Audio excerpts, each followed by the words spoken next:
C'est le discours de Munich qui nous donne une leçon sur la libre expression, sur la démocratie. Comment vous l'avez reçu, ce discours de Munich de J.D. Vance? C'est un discours qui nie tout ce qui fonde pour nous la démocratie.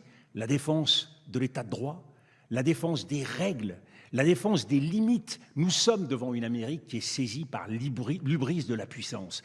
Quelque chose d'illimité, quelque chose qui rejoint en profondeur l'histoire américaine, l'idée de la frontière, pousser toujours plus loin, toujours plus à l'ouest.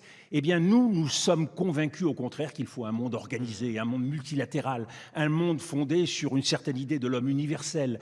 Tout ça est balayé.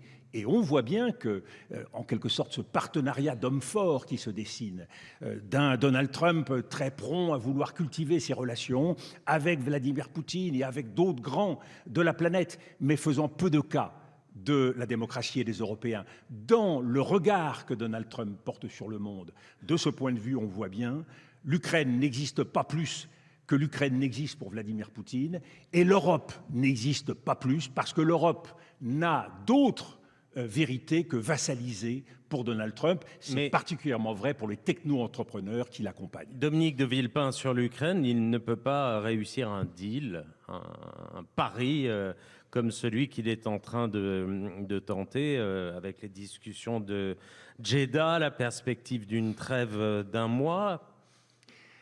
Est-ce que ça peut marcher? Ça peut marcher tactiquement et à court terme. Et c'est bien pour cela qu'il a créé les conditions d'un cessez-le-feu, d'une trêve, qui, pour le moment, ne comporte aucune clause.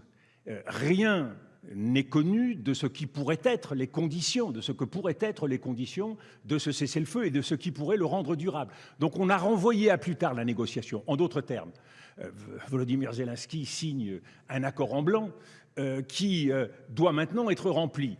Et la question qui est posée à Vladimir Poutine, sachant que le dialogue, la négociation avec Vladimir Poutine, elle a commencé déjà depuis longtemps, bien avant la discussion avec Volodymyr Zelensky, et déjà en Arabie Saoudite. Et nous savons que dans cette négociation avec Vladimir Poutine, eh bien, Donald Trump a lâché l'essentiel de ce qui constitue l'intérêt général ukrainien. C'est-à-dire ?